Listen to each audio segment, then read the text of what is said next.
All right, guys, what are we, Big Slate Tuesday? It's time for the Too Tight Player Pool. I'm your boy Chapadong, and we've got a 13-game slate today, which is big, big, big. All that means is ownership gets watered down because there are so many viable choices out there. For cash games and such, we do want to lean on those ownerships anyway, and we want to create a player pool of highly used players that are in good matchups. Everybody has the same data, everybody sees the same stats, everybody piles into the same guys. It's just instead of 2 or 3 choices, now we have 6 or 7 choices. So let's kind of cut that down anyway. Let's stick to the best of the best. Let me show you how we do it here at dfsarmy.com.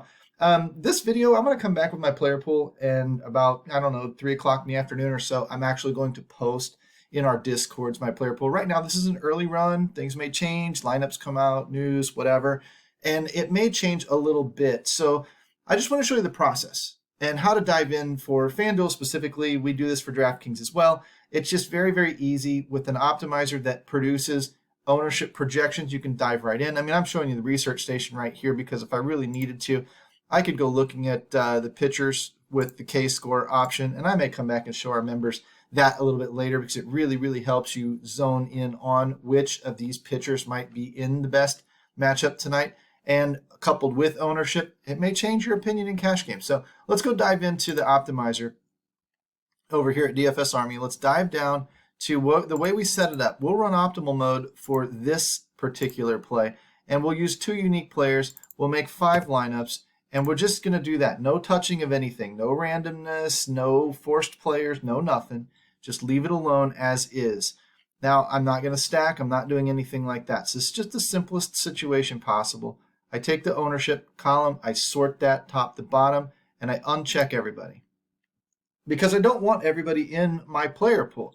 I'm going to start with the pitchers, go position by position. I'm going to look for big breakpoints, like from 29% down to 12%, down to 10%. See this bunches up a little bit?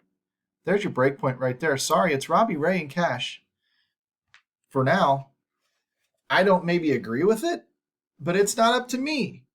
If I have 30 people playing Robbie Ray in a 100-person double up and Robbie Ray fails, it takes 30 of us down with it. That still leaves us at least 20 places where we can differentiate and we can pass everybody and get into the cash anyway.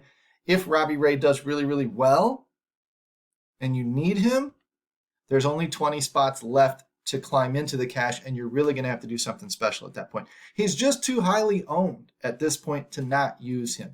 Anything else is probably considered a pivot. Plesac, Morton, Cortez.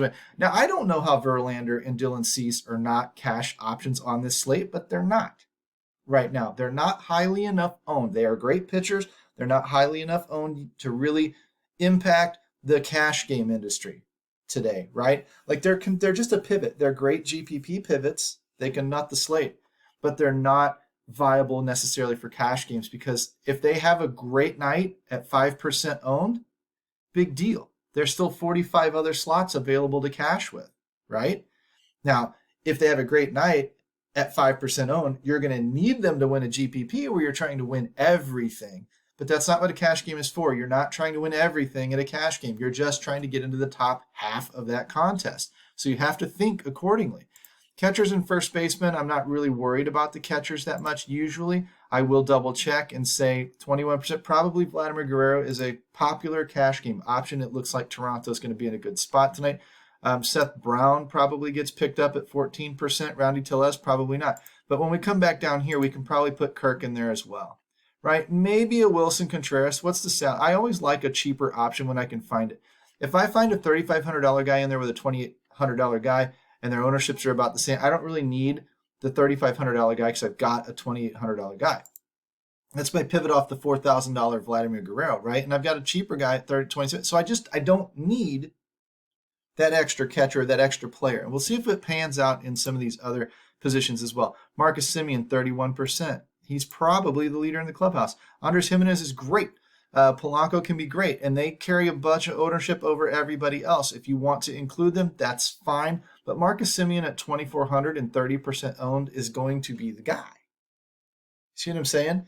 I mean, if you want to include these others, they're more expensive. If you got the money to spend, that's fine. If you're trying to get away from, if Texas becomes a chalky team where we don't want, to stack the offense, then maybe that would be necessary. But Texas usually isn't that team.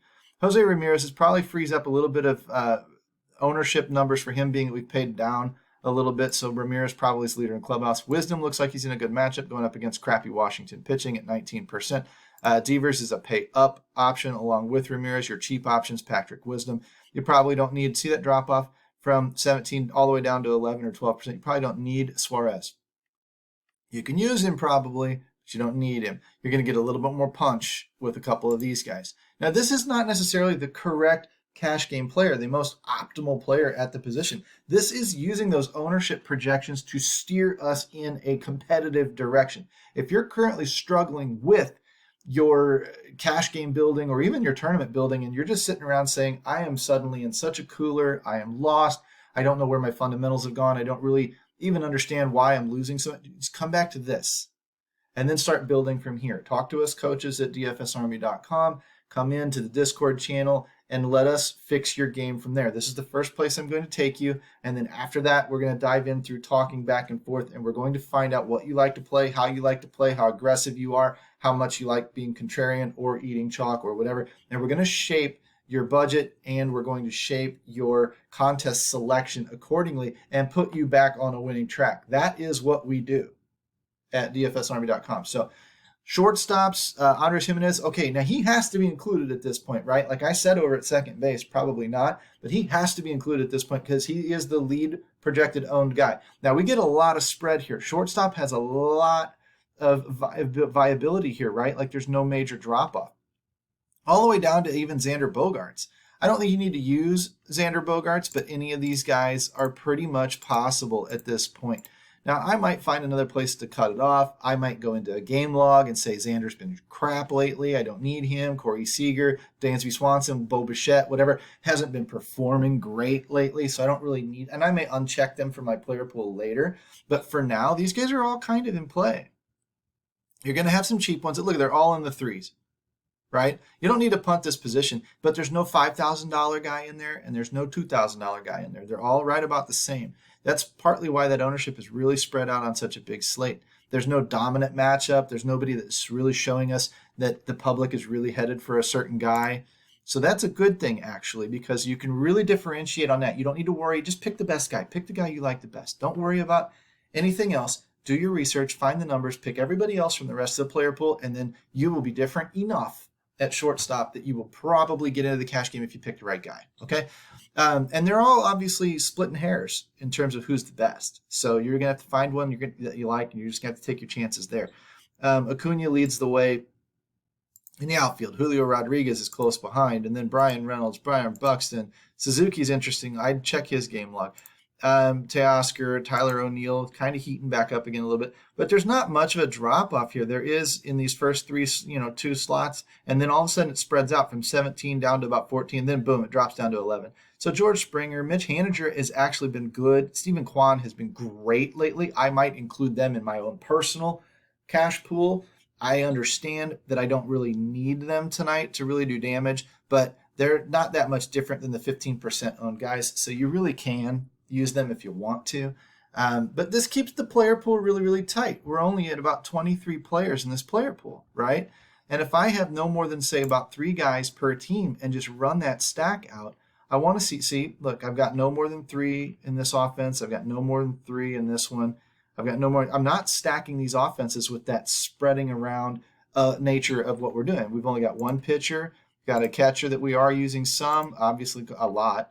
A couple of first basemen, 1 second baseman that the optimizer chose, 1 third baseman it chose, and then the shortstop. See, it spreads out a little bit, and then your outfielder's a little bit more spread. So when you're looking at all these players, your core build tonight is probably Robbie Ray, Simeon, Wisdom, O'Neill, and Acuna. Okay?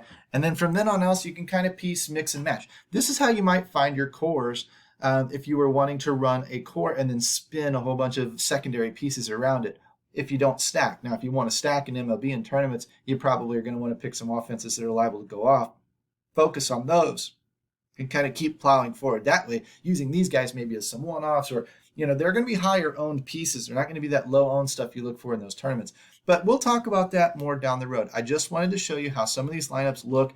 Ray, Kirk, Simeon, Wisdom, Correa, Buxton, O'Neal, Reynolds, Acuna, Ray, Kirk, Simeon, Wisdom, Correa, Brown, O'Neal, Acuna, Guerrero in the utility spots, pretty sexy there. Brown, Simeon, Wisdom, Xander at short, Buxton, O'Neal, Acuna in the utility. Down here, Acuna again with Reynolds, O'Neal, Bishop or Bichette in the shortstop, whatever. That's 3 Toronto Blue Jays. That's about the max that I would like to see. Anything more than that, even on DraftKings, and I'm starting to stack a little bit too much.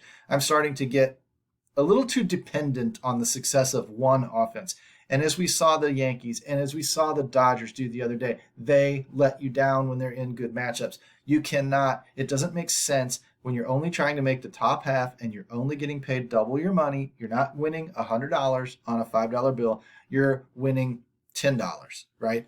That's not the time to stack and go all in on an offense unless you have a lack of viable options. Tonight we have plenty of options. There's no reason to go stacking like crazy in a cash game. That's too much risk for the low reward. Okay. Again, all things we talk about inside DFSArmy.com. Use the coupon code CHOP, CHOP, or coupon code DFSArmy and jump in here, get 10% off, start talking to us, get set for NFL preseason and regular season because that's the heyday of the year, and we can get you right in any one of the sports that we cover.